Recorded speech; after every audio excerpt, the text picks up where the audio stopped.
leave it up to me to do part 1 of the second Narrows Bridge and part 2 of the first Narrows Bridge.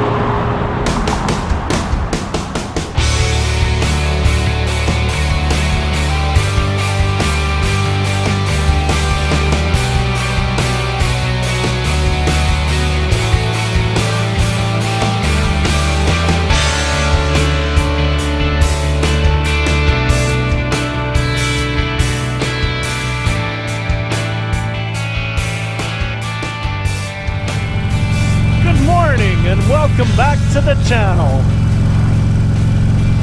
What a gorgeous day for the first weekend in March. So I thought I'd go out for a ride.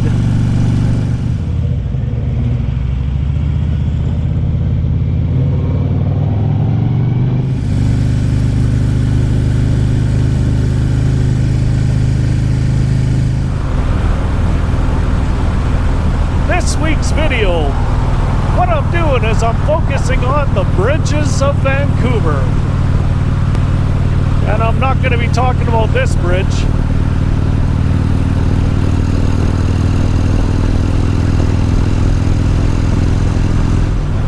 Well, maybe I'll talk a little bit about it. It's on Highway 1, it's the Port Mann Bridge, but it's pretty new. It was just built, I don't know what, 10, 15 years ago.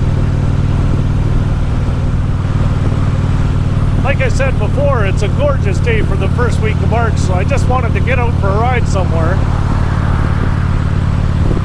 So I thought I'd put together a little mini-series, if you want to call it that.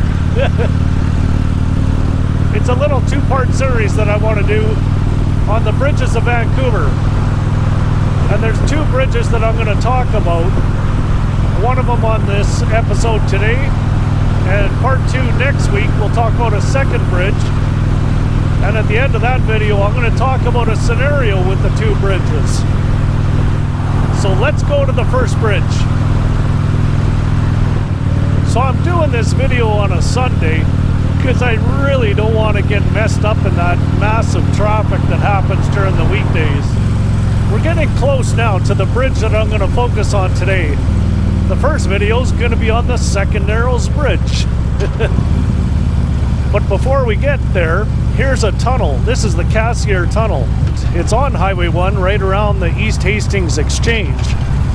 Here's a fun fact for you. I'm going to try to find some pictures and maybe a little clip.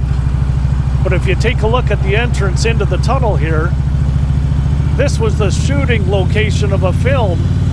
I can't remember what year it was, in the 90s, I think. And it was Will Smith in I, Robot. And this was the tunnel they used for a couple of the scenes in I, Robot. And one of them was where all the cars were parked and Will was riding a motorcycle through it.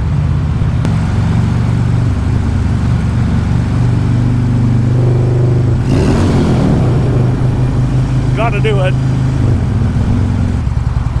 Right up ahead there on the left, that's the second Narrows Bridge. It's now known as the Iron Workers Memorial Bridge. And I'll tell you why in a little bit. But this is one of 2 bridges that crosses from Vancouver to get to North Van and West Van. I think this bridge started construction in 1956 or 57. And it was completed in 1960 when they finally opened it up. Now, unfortunately, what this bridge is most known for is during the construction. I think it was June 17th, I think, 1958. A couple sections on this bridge collapsed. And it was like 79 workers on the bridge plunged into the water below.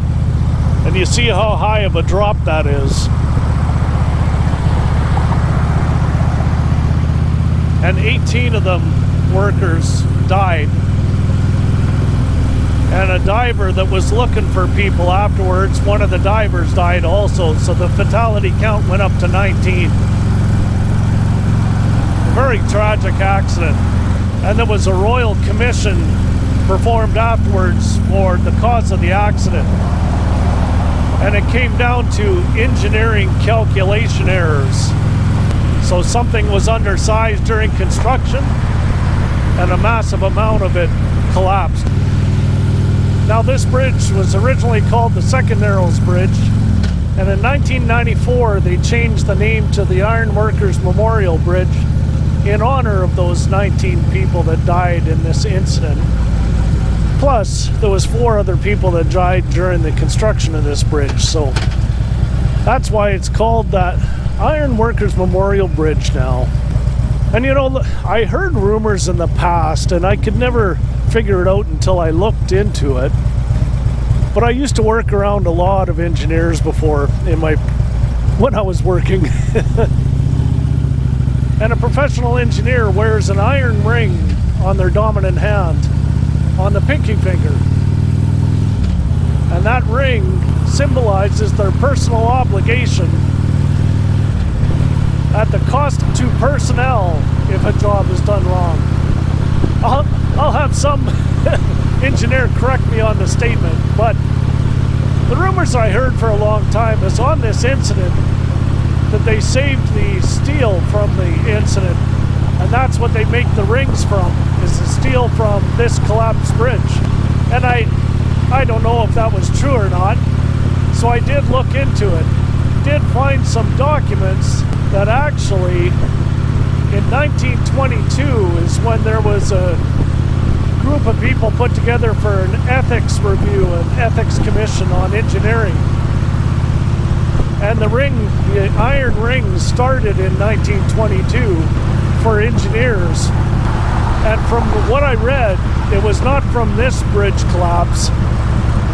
There was another one in Quebec that crossed the St. Lawrence River, and it was called the Quebec Bridge, and it had collapsed twice. Once in 1906 and one in 1917, I think. And that collapse killed 88 people. And from what I was able to read, it's the steel from that collapse that has been retained where they make the iron rings for graduating engineers. Anyhow, like I said, I'll probably have some engineers correct me on that because I'm not an engineer. I just worked around them for quite a long time.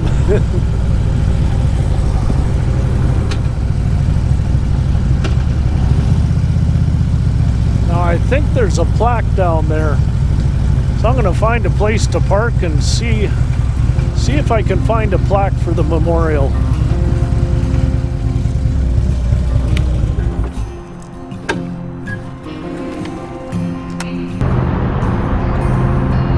So I just parked in Bates Park. Now this is about the closest I can get to the bridge with a short walk. So there's a view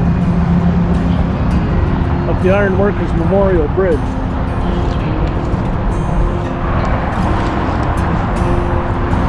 And on average, there's something like 70 to 80,000 cars a day that cross this bridge. Well, wouldn't you know it?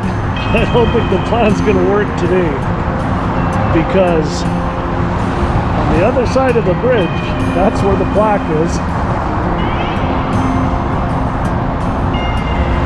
And the path is closed. And I don't think I want to take a chance.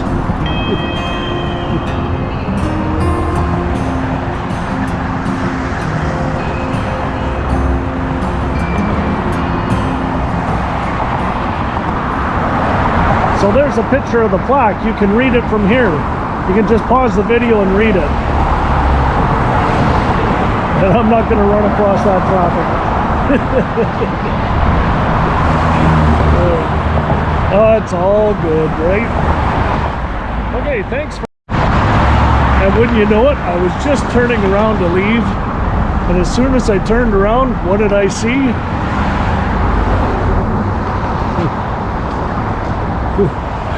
There's one on this side of the road also. All you gotta do is look sometimes.